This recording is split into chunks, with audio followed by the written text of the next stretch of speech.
जय माता दी दोस्तों, स्वागत है आप सभी का हमारे चैनल ट्रैवलिंग विद पे।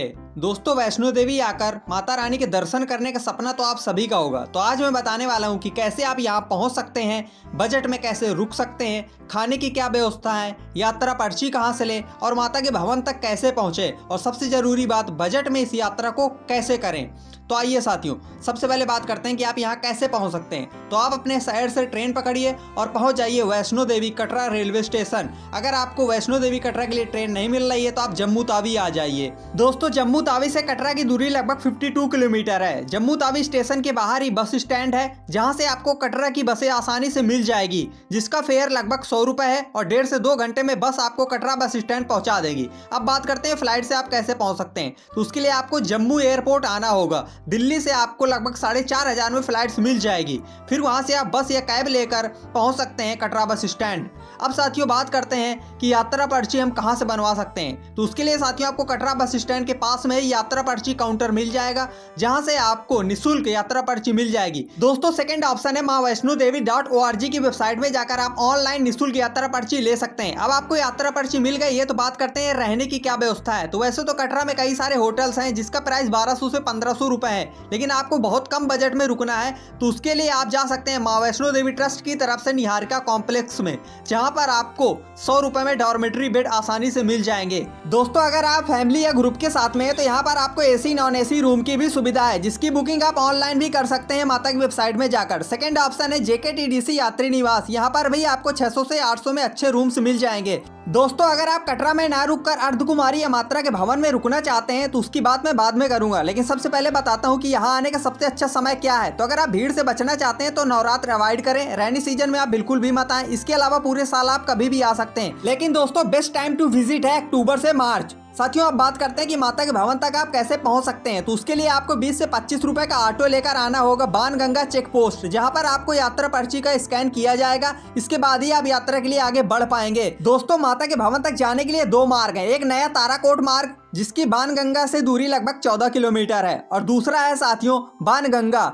दोस्तों, ये वही जगह है जहां वैष्णो देवी ने तीर मारा था और पानी की धारा से हनुमान जी की प्यास बुझाई थी, और यहीं पर माता रानी ने अपने बाल धुले थे। इसलिए इस जगह को बाणगंगा या बाल गंगा कहा जाता है। यहाँ आप चाहें तो स्नान भी कर सकते हैं। लगभग 1.5 किलोमीटर जब आप आगे बढ़ेंगे तो आपको चरण पादुका मंदिर मिलेगा। दोस्तों, इसी जगह से माता रानी ने भैरव जी को पीछे मुड़कर देखा था। तो माता के चरणों के दर्शन करिए। लाखों श्रद्धालु माता के दर्शन करने के बाद ही यात्रा में आगे बढ़ते हैं। नए ताराकोट मार्ग से जाएंगे तो आपको माता का मंदिर नहीं मिलेगा, इसलिए आप बाणगंगा से ही अपनी यात्रा की शुरुआत करिए। दोस्तों, रास्ते में आपको गुलशन कुमार जी का भंडारा मिलेगा, जिसका प्रसाद आप अवश्य ग्रहण करें। खाने की बात करें तो माता रानी के ट्रस्ट की तरफ से कई सारे भोजनालय हैं, जहां पर आपको 80 से 100 रुपए में बढ़िया खाने की थाली मिल जाएगी। लेकिन अगर आपका बजट ज्यादा है तो यहाँ पर आपको खाने के बहुत ज्यादा ऑप्शन है। तो साथियों, बढ़िया से माता रानी का जयकारा लगाते हुए आप यात्रा में आगे बढ़ते जाइए। आपको किसी भी तरीके की रास्ते में कोई दिक्कत नहीं आने वाली है। लेकिन अगर आपकी उम्र ज्यादा है तो माता वैष्णो देवी श्राइन बोर्ड की तरफ से आपको पोनी, पालकी, पिट्ठू की भी व्यवस्था की गई है,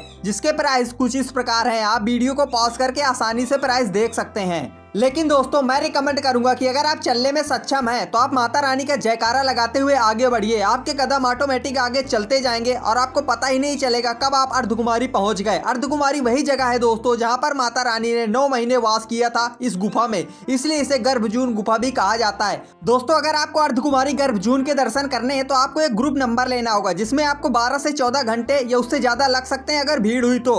अगर आप अर्धकुमारी में रुकना चाहते हैं तो माता रानी श्राइन बोर्ड की तरफ से वहां पर कई सारे यात्री निवास हैं, जहां पर आप 120 रुपए देकर डॉर्मेट्री बेड ले सकते हैं। दोस्तों, अगर आप फ्रेंड्स या फैमिली के साथ में हैं तो यहाँ पर आपको डबल बेड की भी सुविधा दी गई है, लेकिन कोशिश करें कि आप ऑनलाइन बुकिंग कर लें, क्योंकि बुकिंग बहुत जल्दी फुल हो जाती है। दोस्तों, वैसे तो अर्धकुमारी को माता के भवन तक पहुंचने का आधा पड़ाव माना जाता है, लेकिन यहाँ पर आपको बैटरी कार की भी सुविधा मिल जाती है, जिसकी आप ऑनलाइन या ऑफलाइन बुकिंग कर सकते हैं। प्राइस है 354 रुपए। लेकिन साथियों, मैं रिकमेंड करूंगा कि आप बैटरी कार की ऑनलाइन बुकिंग maavaishnodevi.org की वेबसाइट में कर लें, क्योंकि यहाँ पर आपको घंटों लाइनों में लगना पड़ सकता है। तो अगर आपके साथ कोई एजेड पर्सन है तो आपको भी दिक्कत होगी और सामने वाले को भी दिक्कत होगी, इसलिए ऑनलाइन बुकिंग करके रखें बैटरी कार से अगर आप जाना चाहते हैं। दोस्तों, अगर आप अर्धकुमारी में ना रुककर माता के भवन में रुकना चाहते हैं तो आप माता का जयकारा लगाते हुए पहुंच जाइए। वहां पर मनोकामना और गौरी भवन है, जहां पर आपको 100 रुपए में डॉर्मेट्री बेड मिल जाएंगे। एसी नॉन एसी रूम भी आपको आसानी से 800 से 1000 के बीच में मिल जाएंगे। तो अपने बजट अनुसार स्टे ले लीजिए। लेकिन साथियों अगर आप माता रानी के भवन में फ्री में स्टे लेना चाहते हैं तो उसकी व्यवस्था की गई है। साथियों आप वहां पर जाइए, 100 रुपए में आप कंबल ले लीजिए जो आपसे सिक्योरिटी के रूप में डिपॉजिट किया जाएगा। जब आप वापस कंबल लौटाएंगे तो आपको 100 रुपए वापस कर दिया जाएगा।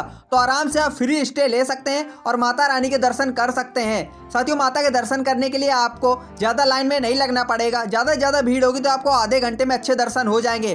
तो क्लॉक रूम में आप अपना जितना भी कीमती सामान है, बैग, मोबाइल, पर्स, आप वहाँ पर जमा कर दीजिए। इसकी भी वहाँ पर निःशुल्क सेवा है, किसी भी तरीके का चार्ज नहीं लिया जाएगा।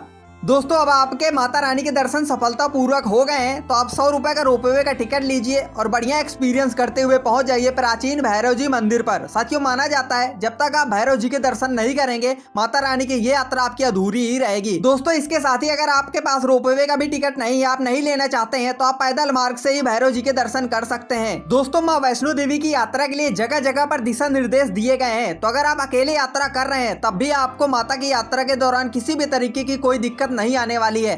तो दोस्तों अब माता रानी के जयकारा लगाते हुए आप नीचे उतर आइए। लेकिन अगर आपने गर्भजून के दर्शन नहीं किए हैं तो आप अपने ग्रुप नंबर के अनुसार गर्भजून के दर्शन कर सकते हैं, फिर अर्धकुमारी से आप नीचे लौट सकते हैं। नीचे उतरने में आपको कोई दिक्कत नहीं आने वाली है। जगह जगह पर खूबसूरत दुकानें हैं जहां पर आप मूर्तियां, फोटो अपने घर के लिए शॉपिंग कर सकते हैं और ले जा सकते हैं।